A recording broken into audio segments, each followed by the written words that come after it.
Aquarians, let's see कि 18 अगस्त 2026 का divine message, goddess guidance, universal message क्या है। अभी एट प्रेजेंट आपको क्या सुनने की ज़रूरत है लाइफ की, आप जिस भी सिचुएशन में हैं वहाँ क्या करना ठीक रहेगा, और यूनिवर्स आपको आज के दिन के लिए क्या गाइड कर रहे हैं, या फिर ओवरऑल आपकी लाइफ के लिए क्या गाइडेंस दे रहे हैं। सो ये एक प्रिडिक्शन रीडिंग नहीं है, बल्कि एक गाइडेंस रीडिंग है। ऐसा करके आप अपनी लाइफ में बेहतरी महसूस कर सकते हैं, ये उस तरह की रीडिंग है, इसको ऐसे ही लें। एक बात जो मैं कहना चाहूँगी वो ये कि इंस्टाग्राम आईडी पे आप मुझे फॉलो रिक्वेस्ट भेज रहे हैं और मैं डेफिनेटली ऐड भी कर लूँगी। आप में से काफ़ी लोगों को लग रहा होगा मेरे पास मैसेज आ रहे हैं, मैम हमने भेजा है, आपने ऐड नहीं किया एंड ऑल। तो थोड़ा सा ना ये अभी जब मैंने किया उसको आकर के तब बहुत सिचुएशन अलग थी। अभी पिछले 24 घंटे की सिचुएशन थोड़ी सी मेरी ऐसी रही है कि मैं बाकी चीज़ों पे ज़्यादा ध्यान दे रही हूँ, प्लस मेरी फिज़िकल हेल्थ भी थोड़ी सी जो है वो इस समय बहुत प्रॉपर नहीं है।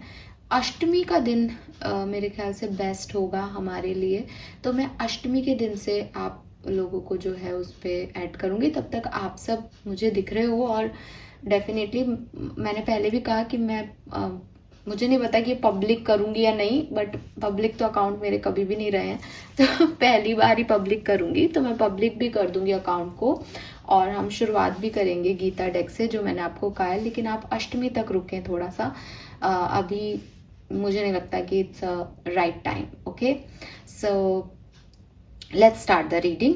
फटाफट से देखते हैं, अभी भी रात के 1 बज चुके हैं। फटाफट से देखते हैं आज के दिन की ओवरऑल एनर्जी क्या है और क्या सब होगा। अष्टमी कब है, किसी के दिमाग में आ रहा हो तो अष्टमी गुरुवार की है, ठीक है, थर्सडे की है अष्टमी। Okay, please universe, please divine power, please spirit guides, please give me the accurate message which are in our higher good. Thank you. Overall energy क्या है आज के दिन की, 18 अगस्त 2026 की ओवरऑल एनर्जी क्या है। Overall energy 18 August 2026। Okay, we have Aquarius. So Aquarius के लिए एक्वेरियस की एनर्जी आ गई है यहाँ पे, जो कि बहुत अच्छी चीज़ है, बिकॉज एक्वेरियस कहीं ना कहीं बात करता है साथ में चलने की। एक्वेरियस नंबर 11 की एनर्जी है। 11 में आपको पता है, बिना मोल्ड हुए, बिना दूसरे पे डिपेंड हुए, अपनी अपनी वैल्यूज़ को बनाए रखते हुए एक साथ काम करना 11 नंबर है। कि आप इसमें मिले नहीं हो ना, वो आप में मिले हैं, लेकिन दोनों जने अपनी वैल्यूज़ के साथ काम कर रहे हैं। सो डिवाइन एनर्जीज आपके साथ काम कर रही हैं, लोग आपके साथ काम कर रहे हैं, या आप किसी की मदद ले रहे हैं, किसी को मदद दे रहे हैं, लेकिन ऐसे जहाँ कोई नुकसान नहीं हो रहा, जहाँ डिपेंडेंसी नहीं है।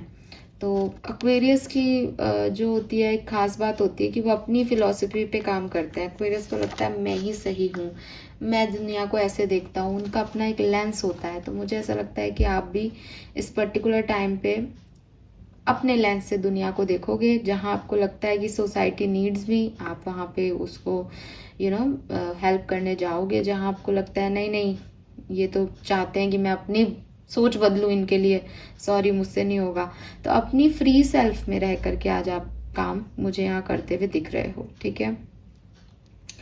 एंड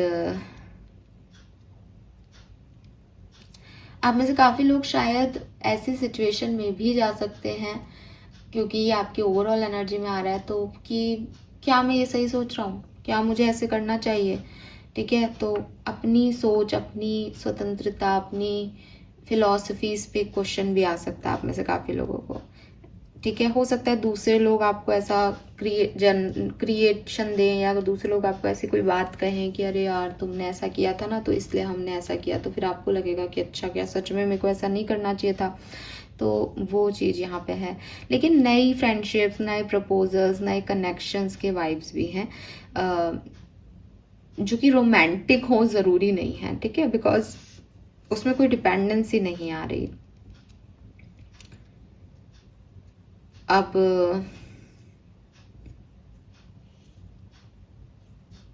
ज़्यादा आज अपने आप से बात करना, ज़्यादा अपनी फ़िलॉसफीज़ में रहना आपके लिए बहुत अच्छा नहीं है, बिकॉज़ उससे आप अपनी फीलिंग्स को थोड़ा सा मार सकते हो। बिकॉज़ आप अपनी फ़िलॉसफीज़ उसके ऊपर लगाने की कोशिश करोगे कि ऐसा मत नहीं सोचना चाहिए, मुझे ऐसा करना चाहिए, तो उसमें आपकी जो फीलिंग्स हैं, रियल ऑथेंटिक फीलिंग्स हैं, वो कहीं दब जाती है, बिकॉज़ आप अपने आप को ज्ञान ज़्यादा देने लग जाते हो। तो इस चीज़ से आपको बचना चाहिए। बाकी yes Aquarius, you are free bird, आपको फ्री रहना अच्छा लगता है, अपनी तरीके से ज़िंदगी जीना अच्छा लगता है, तो वो चीज़ मुझे लगती है कि आप कम्युनिटी को भी सर्व कर रहे हो और खुद भी अपने आप को देख रहे हो। और बॉटम में यहाँ पे फ्यूचर का राहु की एनर्जी है, नॉर्थ नोड की। तो अगेन ये सब जो फिलॉसफी है, जो कुछ भी दिमाग में चल रहा है, ये भविष्य को टारगेट कर रहा है। भविष्य क्या है? सैटर्न की एनर्जी है, तो हो सकता है कुछ चीज़ें जो स्लो चल रही हैं आप उसमें भी सोचो कि इसमें मुझे क्या करना चाहिए, क्या नहीं। ठीक है, कुछ चेंज करने की ज़रूरत है क्या? Okay, please universe, please divine power, please spirit guides, please give me the accurate message which are in our higher goals. Guidance for Aquarians 18 August 2026। Guidance for Aquarians 18 August 2026। Guiding children, unconditional love and don't break down। और bottom में है cycle and rhythm. बहुत ही बड़े बड़े message एक साथ आ गए। कभी कभी तीनों कार्ड एक ही कहानी कहते हैं, कभी कभी दो बड़े कार्ड आ जाते हैं, दो बड़े मैसेज आ जाते हैं यहाँ पे। सो यहाँ पे दो सिग्निफिकेंट मैसेज हैं जो कि एक दूसरे से डिफर कर रहे हैं इस समय, लेकिन हो सकता है या तो किसी को दोनों सुनने की ज़रूरत है, या समझ आप मतलब आपसे जैसे रिलेट करें, आप ऐसे देखिएगा। पहला मैसेज जो यहाँ पे मुझे एक्वेरियस आपके लिए यूनिवर्स की तरफ से चैनल हो रहा है, वो ये कि अपने आप पे हार्श मत हो। मे बी आप अपने आप को बहुत क्रिटिसाइज कर रहे हो, मे बी आप अपने आप को, वही वो एक्वेरियस एनर्जी में भी मैंने शायद ये बात बोल दी थी कि अपनी फिलॉसफी खुद पे ज़्यादा झाड़ने की ज़रूरत नहीं है कि अरे तेरे को ऐसे नहीं बोलना चाहिए था, तुझे ऐसा नहीं सोचना चाहिए। क्यों नहीं सोचना चाहिए? जब आपसे कोई कहे कि तेरे को ये नहीं करना, सोचना चाहिए, तो आप उससे कहो कि भाई सोच पे मेरा कंट्रोल हो रहा है क्या? ठीक है, आपका कंट्रोल है क्या आपकी सोच पे? तो वही चीज़ है कि सोचना कैसे बंद कर सकता है कोई? तो आप उस सामने वाले को ये नहीं कह सकते कि तुझे ऐसे नहीं सोचना चाहिए। आपको उसको ये बताना है कि उसको क्या करना चाहिए ताकि उसकी वो सोच हट सके। तो अगेन अगर आपको कोई थॉट प्रोसेस आ रहा है, कोई फीलिंग्स आ रही है, अपने आप को ज्ञान देने की जगह कि अरे ये तो तेरे को सोचना नहीं चाहिए, अरे भाई फीलिंग्स हैं, इमोशंस हैं। कोई किसी को कहे अरे रोना गलत होता है, रोना कमजोरी की निशानी है, रोना नहीं चाहिए। अरे रोना आता है, जिससे पूछो क्यों आ रहा है। आपको नहीं आता क्या रोना? हर व्यक्ति को किसी ना किसी सिचुएशन पे रोना आता है। तो रोना है, रोना तो अपने आप आता है, उसको लाया थोड़ी जा रहा है। तो वही चीज़ है कि फीलिंग है, इमोशंस हैं, अपने आप आ रहे हैं। अब आप अपने आप को क्रिटिसाइज करते रहो, ऐसा क्यों सोच रहा हूँ मैं, ऐसा क्यों कर रही हूँ मैं। अरे भाई वो हो रहा है। इम्पॉर्टेंट ये नहीं क्यों कर रहे हैं, क्यों सोच रहे हैं, इम्पॉर्टेंट ये है कि कैसे इस चीज़ से निकला जाए। तो फोकस उस पर होना चाहिए। तो अपने आप को क्रिटिसाइज करना, अपनी लाइफ को ऐसे सोचना कि ये जो कुछ भी बुरा हो रहा है वो आपकी वजह से हो रहा है, आपके कर्मों की वजह से हो रहा है, आपके किसी एक्शन की वजह से हो रहा है, ये वाली चीज़ सिचुएशन से निकलो, इस क्रिटिसिज्म से निकलो। सबसे पहले तो अगर ये आपकी लाइफ में है तो खुद को थोड़ा सा वैल्यू करना शुरू करो और ये समझो कि कोई भी इंसान अपनी लाइफ का बुरा नहीं चाहता। जो डिसीजन आज आपको लग रहे हैं कि आपको नहीं लेने थे, गलत थे, वो आपने इसलिए लिए थे क्योंकि उस समय की सिचुएशन में वही पॉसिबल था, वही हो सकता था। आपने उस समय भी बहुत गणित की थी, गुणा भाग किए थे, पर आपको वही समझ में आ रहा था। चाहे आपका वो पागल था मैं या पागल थी मैं, हाँ भाई पागल थे, पर थे, इसमें क्या है, आप थे। पागलपन भी ज़रूरी होता है। तो वही चीज़ है कि अपने आप को क्रिटिसाइज नहीं करें और अपनी ओवर जो फिलॉसफीज, जो ज्ञान आपने दुनिया से ले लिया है, उसको खुद के ऊपर लगा करके खुद की लाइफ को डिस्टर्ब नहीं करें। ये समझें कि ये ज़िंदगी है, इसमें आप कुछ सही करोगे, कुछ गलत करोगे, कुछ सही होगा, कुछ गलत होगा। It's a cyclic pattern. ठीक है, जैसे एक फीमेल का मेंस्ट्रुएशन साइकिल आता है कि 28 दिन के बाद अब उसको पेन हो रहा है हर 28वें दिन पे, अब आपको, अरे देख तू, तेरी वजह से पेन सहती है, फालतू में तेरी एंडोमेट्रियम में सेल बनती है, तभी क्यों नहीं उसको हटाती रहती? नहीं हटा सकते भाई, वो पूरा एक साइकिल है, वो इस पैटर्न में चल रहा है, तभी रिप्रोडक्टिव सिस्टम प्रॉपर है। नहीं चलेगा तो आप यूट्रस हटवा लो, फिर कुछ भी नहीं होगा, लेकिन आगे की प्रोसेसिंग भी तो खराब हो जाएगी। तो वही चीज़ है कि जो भी प्रॉब्लम्स आपकी लाइफ में आई, वो ये अभी के लिए एक नज़र में तो आपको लग रहा है ये प्रॉब्लम है, लेकिन उससे आपने बहुत कुछ सीख लिया, उससे आप बहुत इवॉल्व हो गए, उससे आपकी बाकी की 4 चीज़ें रिजॉल्व हो गई। अभी मतलब मुझे एक इसलिए बच गया कि मैं अभी काउंसलिंग टाइप ही उसमें थी, तो वहाँ पे यही बात हो रही थी कि एक परसेप्शन पे देखने में ऐसा लग रहा था कि सिचुएशन वर्स है, लेकिन जब उसको डिटेल में देखा गया तो उसी खराब सिचुएशंस में बहुत सारी अच्छी चीज़ें भी हुई, उन्हीं की वजह से ये सब हुआ। तो वो सब चीज़ें याद करा के मैं अभी यही बोल रही थी कि बुरे में भी कुछ बेहतर मिल जाता है, ढूंढा जाए तो आपको भी शायद वही करना चाहिए और अपनी लाइफ को इस रिदमिक पैटर्न में देखना चाहिए कि हमेशा वही नहीं हो रहा जो अच्छा लग रहा है। कभी कभी चीज़ें अच्छी लग नहीं रही, लेकिन वो बहुत अच्छा कर रही हैं बैकग्राउंड में। दूसरा मैसेज आपके लिए ये है कि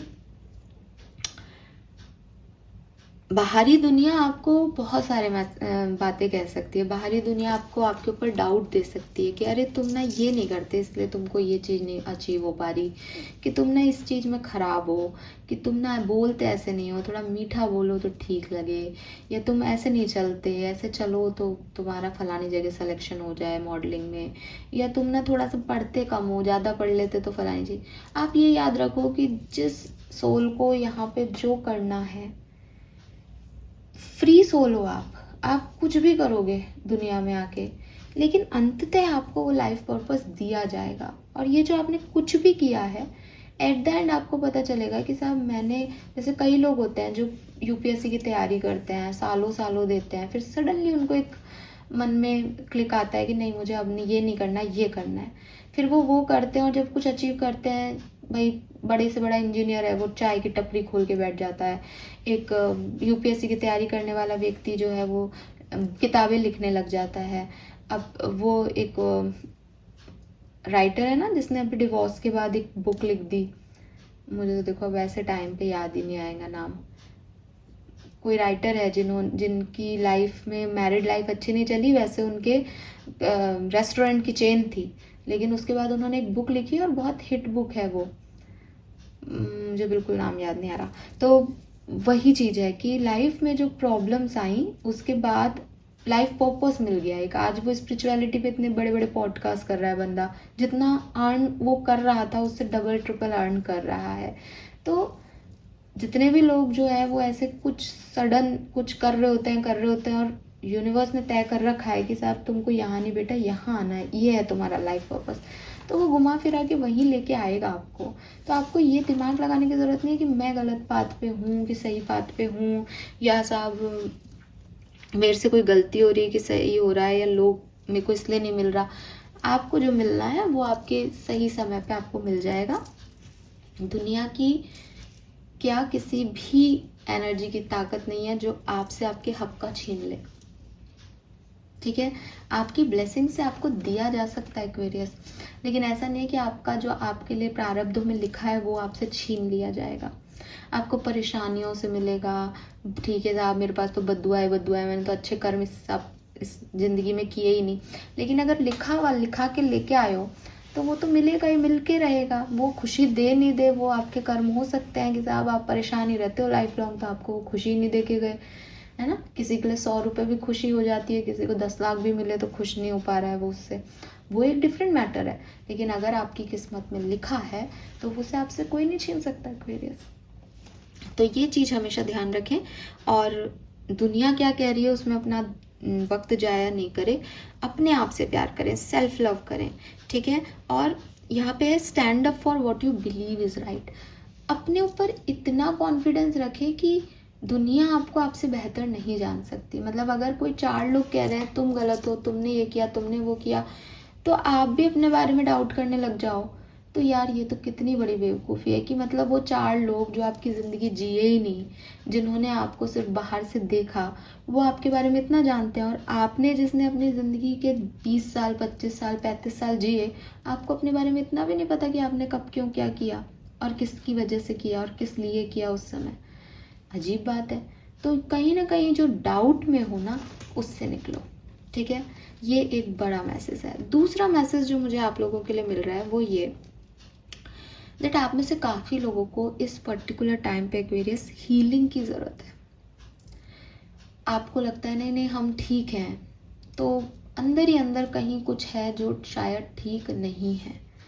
या तो फिज़िकल हीलिंग की ज़रूरत है, जैसे मैंने अभी बोला आपको बिगनिंग में कि यार मेरे को भी ना थोड़ी फिज़िकल हेल्थ अपनी फिट नहीं लग रही। आई एम नॉट सेइंग कि ख़राब है, मैं अपने सारे काम कर रही हूँ, लेकिन वो वाली ना वो स्पार्क नहीं आ रहा है, वो एनर्जी नहीं आ रही। कुछ तो है जो, क्योंकि मैं एनर्जी की बात करती हूँ फिर, तो खैर फिज़िकल हेल्थ की बात करनी थी मुझे, लीव इट। तो द थिंग इज़ कि आपकी फिज़िकल हेल्थ जो है वो प्रॉब्लम में हो सकती है, तो या तो उसकी हीलिंग करने की अभी नीड है आपको, आप उसको इग्नोर कर रहे हो तो आपको उसकी हीलिंग की ज़रूरत है। और या फिर आपकी कोई गहरा घाव है आपके अंदर मन में, उस पे आपको हीलिंग की रिक्वायरमेंट है। और हर व्यक्ति जो है, जब मैं कहूँ कि आपको थेरेपिस्ट की ज़रूरत है या मेंटलिस्ट की ज़रूरत है, तो आप कहोगे कि अरे नहीं ऐसे कैसे, हमें पागल बोल रहे हो। नहीं, इट्स नॉट अबाउट पागल, इट्स ऑल अबाउट कि एक काउंसलिंग सेशन की ज़रूरत है। जैसे मैंने अभी आपको बोला ना कि भाई मैं बोल रही हूँ और अपने आप से बोल रही हूँ, तो मेरा दिमाग एक पर्टिकुलर टाइम, एक पर्टिकुलर बाउंड्री लाइन तक जानता है, मैं अपने आप को वैसे ही समझा सकती हूँ। लेकिन मैं बोलूँ आपसे और आपके पास उसका कोई एक्सपीरियंस हो, या आप उस चीज़ को समझ सको कि अरे नहीं मैडम ये शायद आपने ना ऐसे ये सोच रहे हो, आप ये इस पैटर्न में हो गया, आप मुझे गाइड कर सकते हो। अब हमारे पास क्या होता है कि ऐसे लोग नहीं हैं जिनसे हम हमारे दिल की बिल्कुल अंदर तक की बात कह दें, तो उसके लिए ये थेरेपिस्ट और काउंसलर्स होते हैं जिनसे आप वो कह दो जो आप एक्चुअली में फील कर रहे हो। वो आपको नहीं जानते, आप उनको नहीं जानते, तो आप फ्री होते हो कि हाँ इसको बता भी दिया मैंने कि मेरे अंदर क्या चल रहा है, तो क्या ही फ़र्क पड़ेगा। वरना अगर अब मैं अपनी दोस्त से बोल रही हूँ, तो चाहे कितनी अच्छी दोस्त हो, उसको ऐसा लगेगा कि अरे यार ये जज करेगी इस बात पे, या ये पता नहीं क्या सोचेगी, या नहीं मुझे इसको इतना नहीं बताना चाहिए अभी, या अभी ये खुद ही परेशान है, मैं अपनी परेशानी इसको क्या दे दूँ, है ना। तो हम बता ही नहीं पाते, इसलिए ये लोग होते हैं ताकि हम इनको कह सकें, सुन सकें। मैंने अपनी वेबसाइट पे बेसिकली यही चाहा था कि मैं एक ऐसा चैट बॉक्स बनाऊं जहां लोग अपनी बात कह सके, पर वो वैसे बना नहीं, इसीलिए मैंने अभी उसके वापस से उसको अपडेट नहीं कराया। और लेट्स सी इंस्टा कितना काम करता है मेरे लिए, बट मुझे ये समझ में आता है कि हाँ यहाँ पे कुछ लोगों को इसकी ज़रूरत है। और ये कार्ड भी इसी तरीके की बात कहता है कि you need some right kind of healing. Basically कोई सुनने वाला चाहिए आपको, जो आपको मतलब द थिंग इज़ कि कभी कभी सिर्फ सुन लेना काफ़ी होता है। आई एम नॉट सेइंग कि आपको किसी हेल्प की ज़रूरत है, बस आपको सुनने वाला चाहिए शायद यहाँ पे। तो वो आप ढूंढें कि आप किस काउंसलिंग वगैरह की हेल्प लें, क्योंकि ये आपकी ज़रूरत हो गई है इस समय। अदरवाइज आपका इनर चाइल्ड जो है वो डिस्टर्ब हो रहा है। ओके, स्पिरिट गाइड का मैसेज क्या है? मेरे पास चैनलिंग बहुत हो रही है मैसेजेस की, लेकिन मैंने देखा अभी टाइम बहुत हो गया, तो मैं ख़त्म करती हूँ यहीं पे। Take some time to rest and rejuvenate. See healing, तो थोड़ा सा रेस्ट करें। You need to pace yourself with the changes that are coming your way. They are all positive, bigger and better things are coming for you, just relax and trust. तो ये message जो अभी आया है ना, ये मुझे आ गया था पहले ही, इसीलिए मैं अभी उस पे काम नहीं कर रही हूँ। अभी शायद थोड़ा रिलैक्स करने वाले दिन है, आगे चल के हमें बहुत कुछ करना है, तो इट्स टाइम कि ये चीज़ अभी शुरू नहीं की जाए। अभी थोड़ा सा रिजुविनेशन का टाइम लिया जाए, रेस्ट किया जाए, चाहे वो मेंटल हीलिंग हो चाहे वो फिज़िकल हीलिंग हो, उस पर फोकस किया जाए। और क्योंकि आने वाले दिनों में ना बहुत सारी चीज़ें आने वाली हैं आपके लिए भी। तो यूनिवर्स और स्पिरिट गाइड्स आपको यही कह रहे हैं कि अभी नेगेटिविटी को रिमूव करने का टाइम है, फिर जब पॉजिटिव चीज़ें आएंगी तो उनको अपने पास रख लेना। Okay, so just relax and trust की चीज़ें ठीक होंगी। Aquarius, this is all for you. Thank you so much मुझे सुनने के लिए। चैनल को लाइक और सब्सक्राइब कीजिएगा। बाय। अरे नंबर्स कैसे बोल सकते हैं so 11 number, 2 number, 9 number, 8 number significant है। कलर की बात करूँ तो it's blue colour. Okay, thank you, bye bye.